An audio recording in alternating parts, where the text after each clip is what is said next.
Good evening, everybody. It is the 31st of August here in 2017. So we are flying into the fourth quarter here, rounding home base here on the third quarter, and this is the last day of Team Cup, which is very exciting. So, yeah, a couple of announcements. It is the final day of Team Cup, and if you're on a Team Cup team and you haven't made Success Club yet, if you're on Pacific Coast time, the deadline is 9 p.m. If you're on East Coast time, the deadline is midnight.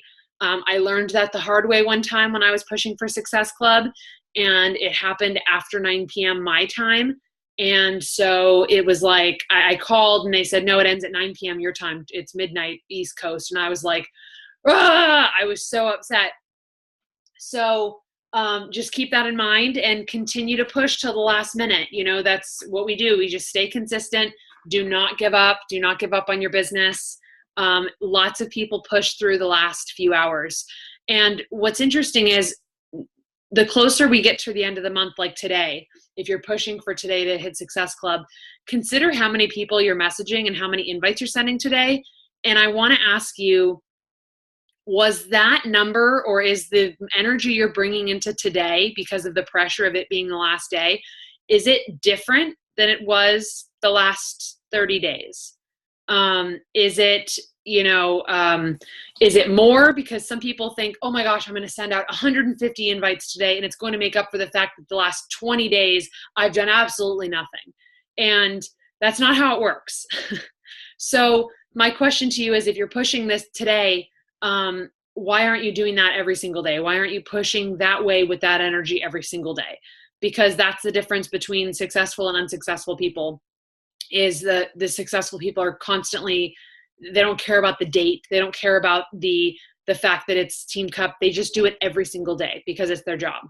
And because they're hungry, because they are hungry for success, and they're hungry for whatever it is they're working towards, whatever their why is. So with that being said, this is part 2 of, talking about challenge groups.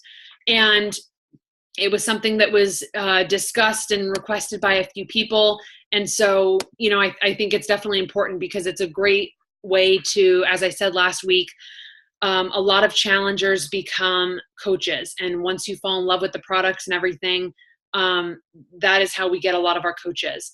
And so that's how I became a coach. And in fact, like, the challenge groups I was in and a part of weren't even that great. Like, they weren't thought out. They were just, I made it. To me, I always say, like, the challenge group is what you make of it, but some people need more support. I was someone that didn't happen to need a lot of support. I loved the idea of the challenge group, and I threw myself into it, despite the fact that it wasn't well organized and it was kind of crappy, right? But I liked the idea, and I liked what I put into it, what the pressure, the public pressure, and what it got me to do and how it changed me. So challenge groups are what you make of them.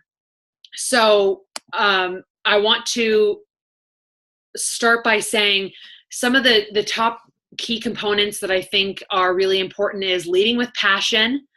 That would be number 1. And I can tell when I'm going through the motions and I'm just posting mindlessly, or I'm pulling from the Team Beachbody website online, or, hi, Clinton. Hello. So good to see you. So anyway, that was really distracting and adorable. Okay. I just have to say that was distracting and adorable. Anyway, and he looked terrified. So I can tell, and I think that my challengers and my customers and even my team can tell when I'm feeling burnt out, when I'm feeling burnt out from challenge groups and I'm just posting the stuff from the Team Beachbody website, or I'm posting stuff I have before, or I'm just posting the sweaty selfie every day, like, here it is again, without purpose, as opposed to bringing in the knowledge and the passion. So bring in that passion every single day. And that's the same with your business, and the same with inviting too. you know me, I like to go on little tangents, and here's one of them. Bring passion to every single invite you send. Do not just go through the motions. Make the mundane and everything that was discussed at Summit. Don't just, yes, it can be mundane every day, but don't purposely make it mundane. Don't drag your feet to your computer and go, oh God, like, this is what they told me to do. I'm just going to make it mundane because that's what they told me I should do, and boo hoo. And, because then that just sucks. That sounds awful. So, make sure that you have the passion behind it, and making it about food instead of about fitness, I have found to be more effective actually, because that we always say that nutrition is 85 to 90% of it, right? Of your results. And that's where a lot of people need to start anyway. Sure, some people start with the workouts and then the nutrition comes second. But when you really see their results and you really see that before after photo and you're like, pow, like that is great. It really does come down to the nutrition. And there's also so much to talk about with nutrition that I feel like that's where people need the most support. Honestly, it seems to be, if there were no workout gyms anywhere, I think that, trying to figure out the right way to word it. It would be more effective if there were no fast food joints around, I think, than if there were a workout gym on every corner. You know what I mean? To me, like, the nutrition is more important. If fast food joints and those type of things didn't exist, we would see more results of less obesity in the United States, than if we had a bunch of access to workouts and stuff. If everyone worked out, that would be great, but I still think the obesity rate would be still pretty high. But if we eliminated crappy food from the ecosystem altogether, I think that's when the obesity rate and the level would drop dramatically. I hope I explained that well. I was trying to think of the right way to word it, but to me, I feel like it would make a bigger impact. And this is coming from someone who prefers the workouts over the nutrition, because I have an eating disorder and I overeat, and I constantly every day battle an unhealthy relationship with food. And so, this is coming from someone who recognizes that that already starting out, the odds are stacked against me, because I have this tendency to purge and to eat a lot and to eat unhealthy food. And so but it really is important. So leading with the nutrition and the food, and talking about what a cheat meal should look like or could look like, and a cheat meal, talking about how don't allow a cheat meal or something like that, or a day of indulgence or one indulgence meal. Don't allow that to become an indulgence week, an indulgence month. And that's something that I've learned this month. And that's what we talk about, is things that we've learned. And that's something that I've learned is, after I finished the first round of Shift Shop, I didn't get the results I wanted. And I honestly think it's because I had I had bloating due to, that time of the month. Sorry, any guys listening to this recording. And I didn't like them. And so I said, you know what, screw it. And I was like, well, I'm not following this next week. Like, I have felt like I've deprived myself. I took out carbs for an entire week, and I'm freaking pissed. And I was mad, and I was like, well, this is just a load of crap. And if, and maintaining that consistency and that relationship with food is really important. And that is what it came down to. It wasn't because, I was slacking on the workouts. Believe me, I sweat probably gallons in the 3 weeks that we did it.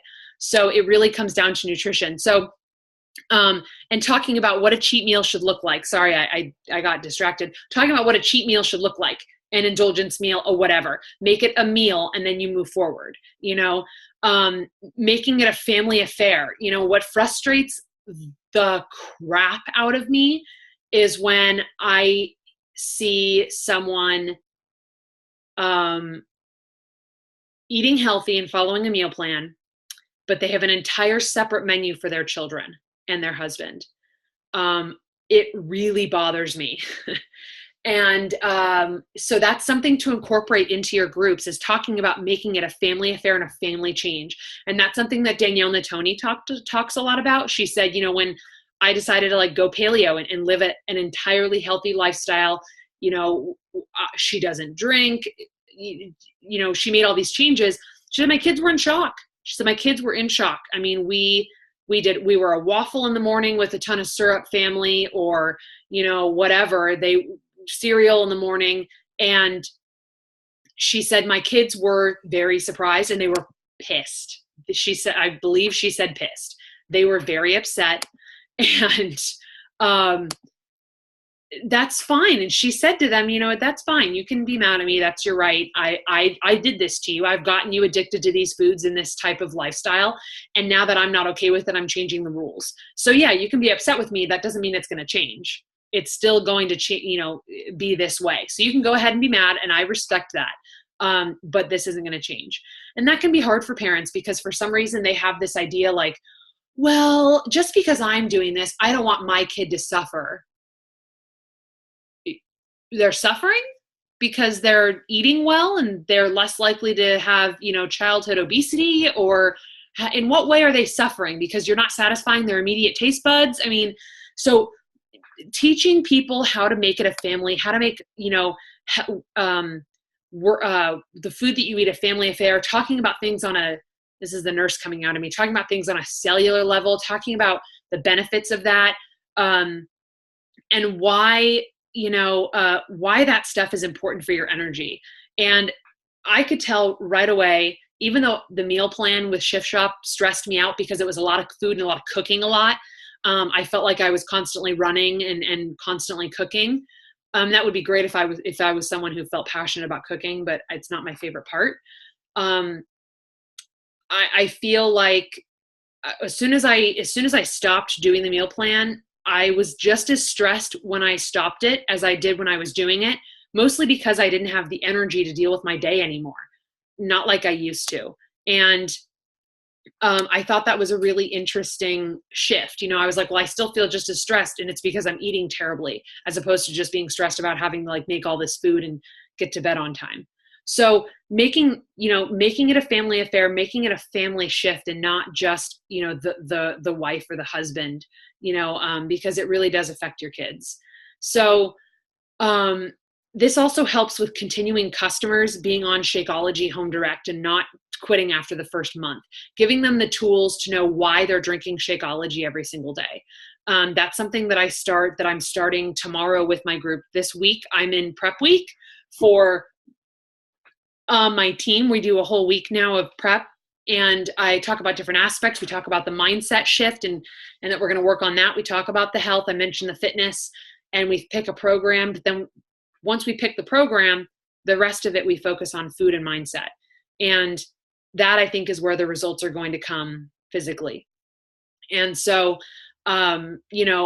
giving them the tools to know why we drink Shakeology every day, knowing why I drink it every day as a nurse, use your skills and use your anything that in your arsenal to back you up. Whether if you don't have a health and fitness background, if you're, I'm trying to think of a good job. If you're a truck driver, you have absolutely no experience with, things outside of driving a truck, right?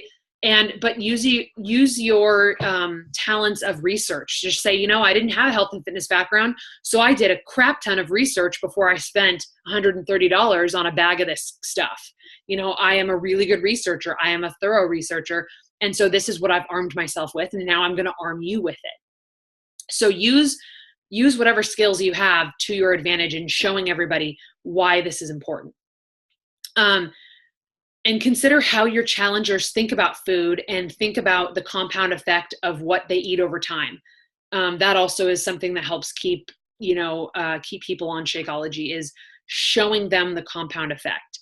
And that's also why we're always be proof the product works, because then we can show them the compound effect of what I looked like 3 years ago, what I looked like 1 year ago, et cetera, and how over time you also improved your nutrition. Because my nutrition was not on point when I first started. And the more on point and the more accurate I get with my nutrition, and the more I eliminate more consistently bad foods, or in particular beer, then the better my results show. And so I can show people like, these 6 months, I chose not to drink. And then I decided I'd have something once a week. And then it kind of moved to like a couple times a week with friends and look, so then, they can see that trend and how the compound effect and how changing that small thing of not drinking every day affected how I looked. So teaching them the compound effect without forcing them to read that book if they don't want to.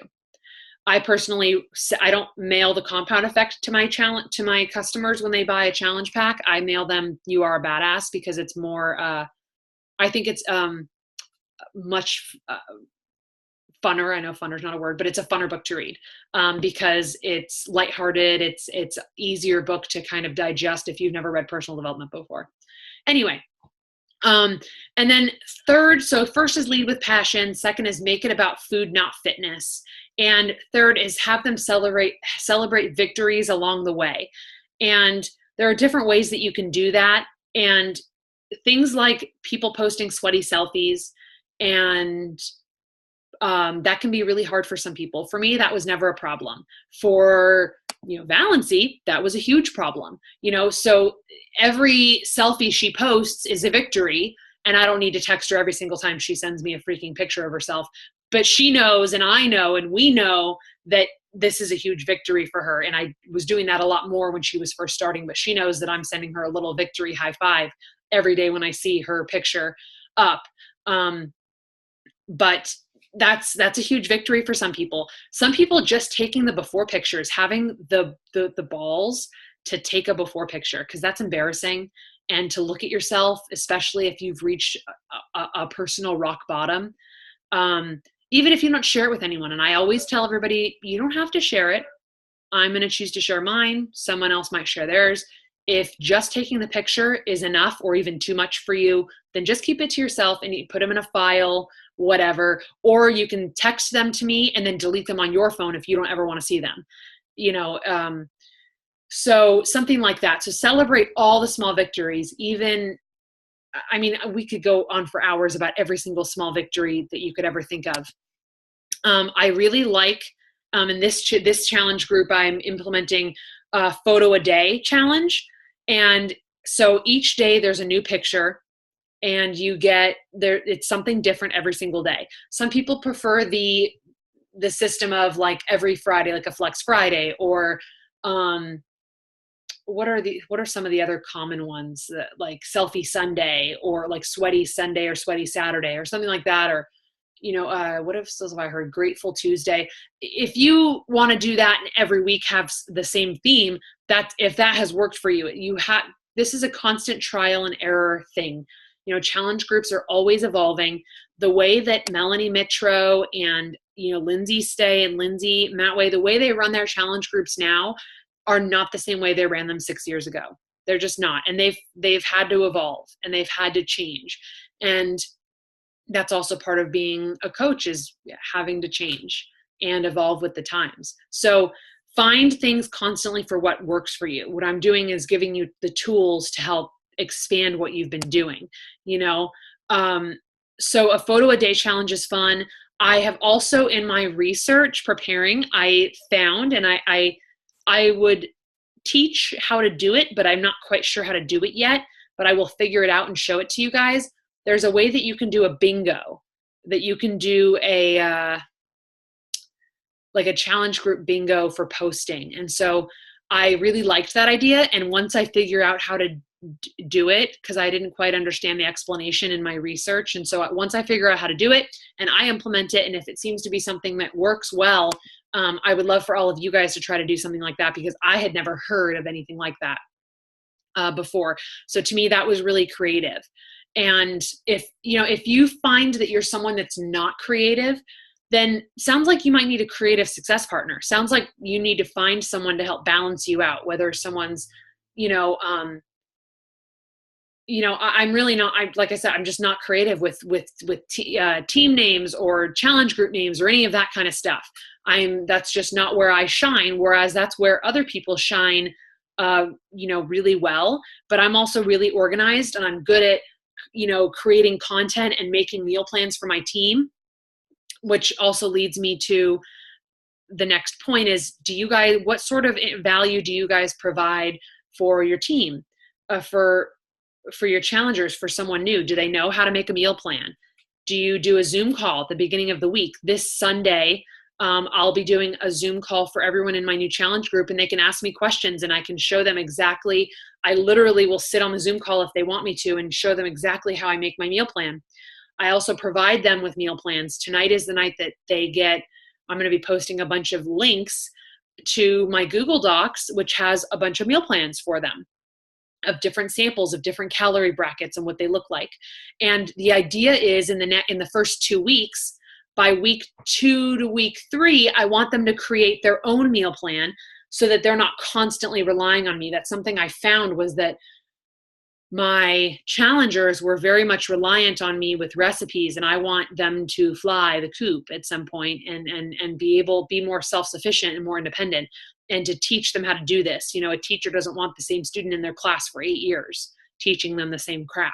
They want you to learn and then move on and move forward with you. So same with that's the same thing with coaching. You don't want them to constantly be relying on you for the stuff when they can find all that on their own. You're there as a mentor, not to constantly be their teacher as if they're a week 1, new coach. So the first week I give them some meal plans. I don't give them everything. And then in the upcoming week, we talk about, what did you like about it? What didn't you like? Here's how I sat down and made it. Now I want you to do it and share it with the group. So, and sharing recipes. So a photo a day challenge, and the meal plans is something that I like to provide. Is, I had a few people ask me for the meal plans, and I said, yeah, we're posting that today. Having a schedule. Do you have a schedule for your posts, or are you flying by the seat of your pants every single day? I have in the past kind of took it day by day, and that doesn't work well when I have a really busy day. It has proven in the past month when I, was in a car accident and, I was super busy. I couldn't fly by the seat of my pants because I couldn't do it. I just couldn't focus and function. I had too much going on. So having a plan is really helpful. At the very least, having an idea of what you want to post so that you can go in and go, okay, I'm posting about this today. And then you can, if you want in the moment, create that content. Have some sort of a structure, excuse me, and don't just post like, okay, here's the group. Like, I created the private group. That's all you get. You spent $160 and I'm your coach. And here, I created a private group, something you could have done yourself. So to me, it's always about education, and that takes time. But so does this business. This business takes time. And that's something that I've talked with a couple of my coaches on a one-on-one calls recently, is it bothers me that people spend, 4 to 10 years on a degree for a job, and yet they join network marketing and they expect in a month or two to make, $50,000 a year, $100,000 a year. And when they spent that long in school for a job, I mean, that just doesn't make sense. So when you put the time in now, you put more work in now, at least ideally. When you're in school, you're working more than you would when you worked your 8-hour job once you have your degree. Ideally, it doesn't always work that way. But the idea is that we work hard now, and then everything is set up, and we've set up a basis, and we've set up a plan and a schedule so that we're not constantly recreating new content for every challenge group. We're adding in more and we're modifying, but we have a good base. So, and you have good topics that that people need to learn about. You find, okay, my niche market, they typically need more help with nutrition. And I know that my niche market does, mostly because I know I do, and because people in their 20s don't consider their food. And that's why right after high school, a lot of people gain weight, because they're not living with mom and dad anymore. They're making their own food, AKA ramen. And, so to me, that's important. And someone else's niche market, nutrition might actually not be a priority. So it depends on your niche market, and you really have to spend time thinking about that. And a lot of people don't do that. They just want to every day just, oh, their business, let's see what happens today, and then we'll post about it, as opposed to being at least a little more analytical about what you're doing. So I would love if everyone could give a brief example of something that either got them attracted to a challenge group, and something that worked for them that hooked, or something that for you yourself, when you ran one, really you attracted and you found was successful. So Pam, why don't you start? Well, I started, oh gosh, I think it was the last challenge group, and it kind of rolled into this one. When Chris Downing's Shift Shop came out, he started doing videos every day, just like a 1-minute video. And I thought, I've got a minute. It takes me a minute to write out the post. So why not just make it a video? And so that's what I did. And it really seemed to resonate. And so in this challenge group that's running right now, that's getting ready to end shortly, I post a video every morning. For a week, we had this group's main focus is finding time for yourself and not feeling guilty about it. And I found this, it was something I found off Google. It was 10 statements. And so I took 2 statements every day and talked about those. And then this week has been just kind of, I don't remember what Monday was, but they've had something to do every day. I think Monday was sleep. And I wanted them to post a picture of their bed. That's all they had to do, is take a picture of their bed. It didn't have to be made. It could have laundry on it. It could be a mess. It could have dogs or cats or whatever on it. I didn't care. Just post a picture of your bed. And then that evening, we started a conversation about how much sleep they get. And it was really interesting to see how much sleep people get, or they don't get, I should say. So it started a whole thread about sleep. And so that was it was really good. So every day we've had something different. And it seems just to resonate that there's a video and then they have an assignment. This week has been all about pictures. So that's great. I like how you take a picture of an object and then you discuss later with them. So let's talk about sleep, Yeah. So that morning it was talking about, it was just like a minute or two. It's not usually a long video because I don't have time, but I can make a video quicker than I can type it out. So. Nice. So, Darla, what about you? Oh, Darla's in my group. Oh, well then Darla, don't repeat what Pam just said. Okay, go ahead. Well, I've done them both ways. I've flown by the seat of my pants. I've had an outline of where I wanted to go with the group, and then I have had posts that were like scheduled, every day. Day 1 we talk about this, and day 2 we talk about that. But the thing about, sorry, I've had a catch my throat all day long.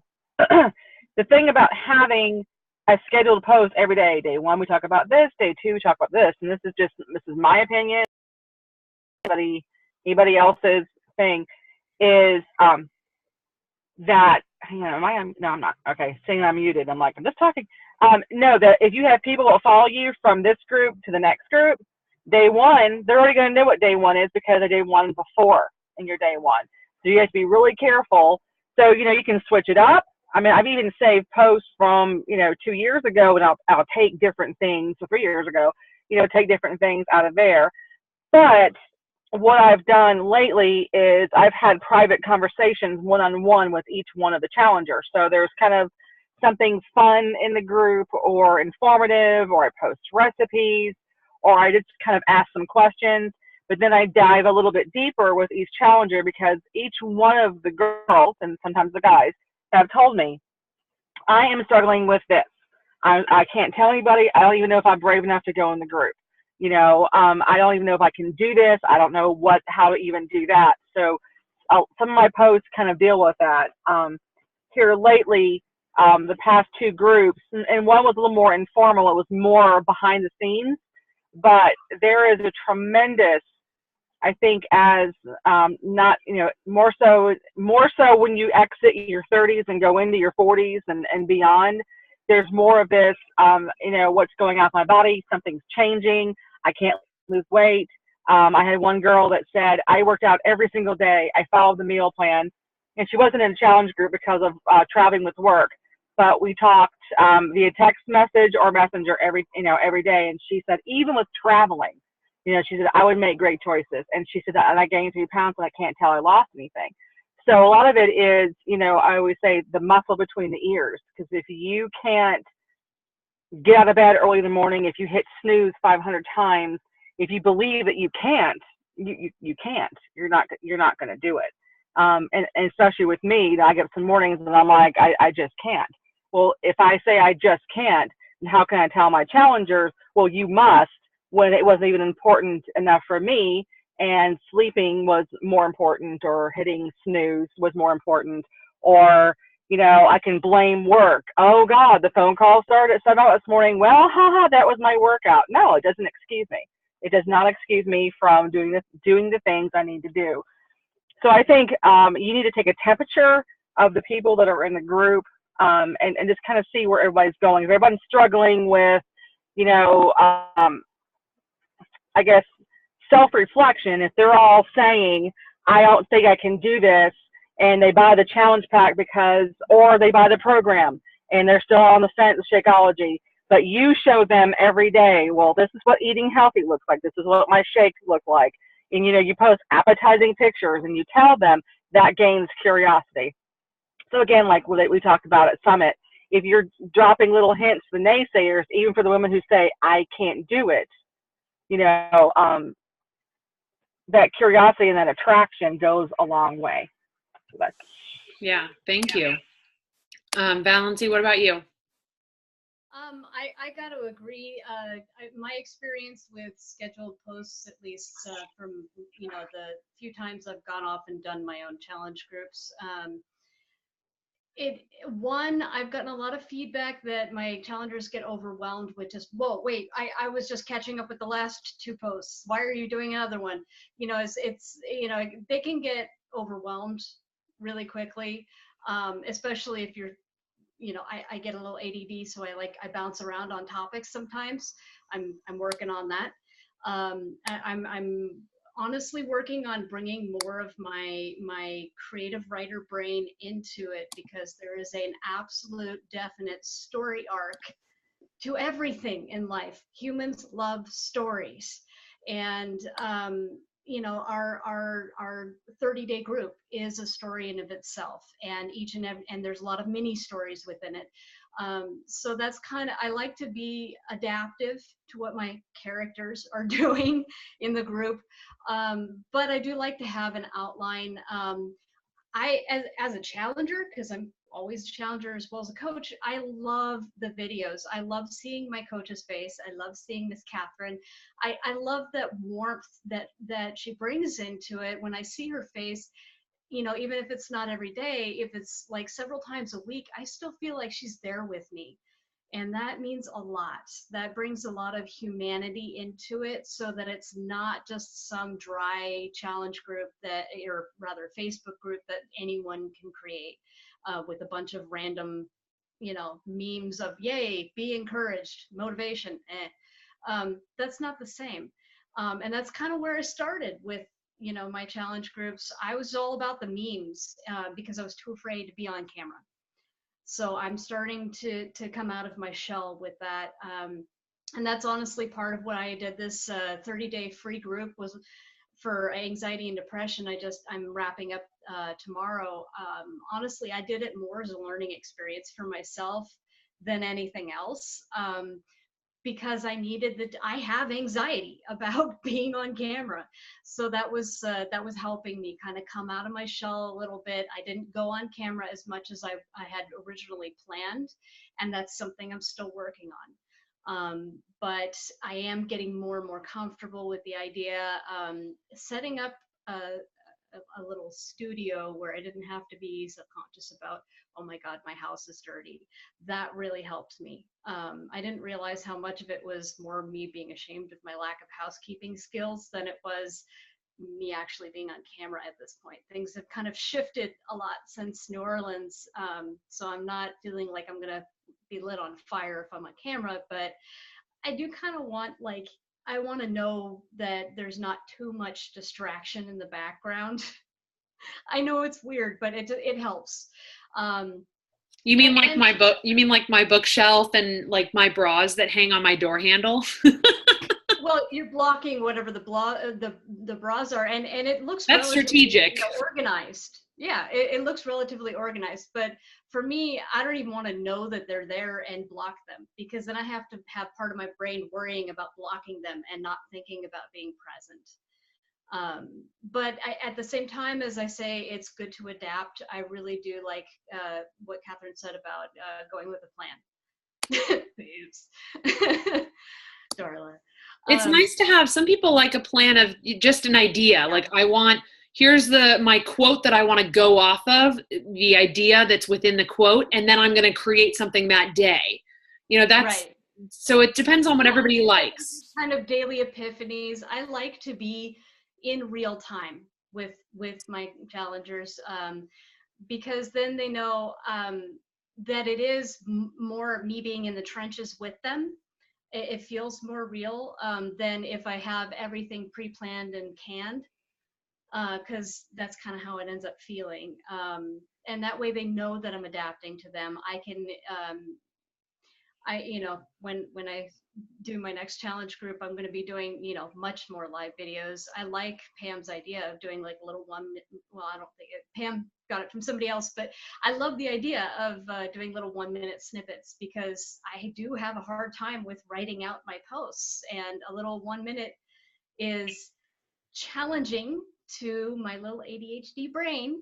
But that's part of why I would probably just scribble something down first, at least to give myself a little bit of a guideline. Yeah, that's what in the Beachbody Champions page, that is what Chris Downing did. He wrote, he had like just a topic every day, and a couple of days they were 30 seconds, but most of the time it was like a minute to maybe 2 minutes. And he just talked about a little inspiration tidbit for the day. And it was when the launch of Shift Shop happened. And that's a really fantastic idea, to do that. Yeah. That's a really great way to have engagement. Yeah, and you could even, if you're doing I'm going to be starting to do the Miracle Morning and getting a little bit of personal development, as opposed to like business personal development, done in the morning. So I'll have that done before I start the day officially with my groups and with social media and everything. So that's another thing is, bringing your aha from this morning of, hey, this is from my personal development. This sentence really struck me, or this is from my my morning gratitude list, of just, I'm just really grateful for this and such today. And I like that. I think that's a good example. And that'll encourage your challengers to talk about, to consider what they're grateful for. So yeah, yes. Everybody had, I wanted big on the mindset. Yeah, I wanted everyone to kind of just share a little tidbit, just to spitball a little bit about best practices and what I think I keep muting you and you keep trying to mute yourself. Sorry. I was like, hey, she's turning it off. Well, the one thing is I encouraged, and I didn't know that to be honest, I didn't think anybody else would do it. I encouraged people in my group, if they had something to share and didn't feel like typing it out or didn't have time to type it out, go live in the group. I didn't care. Just go live and do your thing. Well, let me tell you, I've got a couple that I can't get them off of it, which is great, which is great. And, one of them, it was funny because she went on vacation for a week, and my cousin is in our challenge group, and she wrote the other day, she said, when is Ashley coming back? I miss her videos. I was like, yes, this is great. So, but she's back and she's doing really good. So, and that's how you create that great culture. So, which is what we want. And that's also how you then create a great coach culture within your coach family. So, well, good. I hope that this was helpful for everybody. And I think next week we'll do another part 3 of challenge groups with some more tidbits and trainings and stuff. And I think we're also going to have a guest speaker, so stay tuned. And I hope everybody has a good night.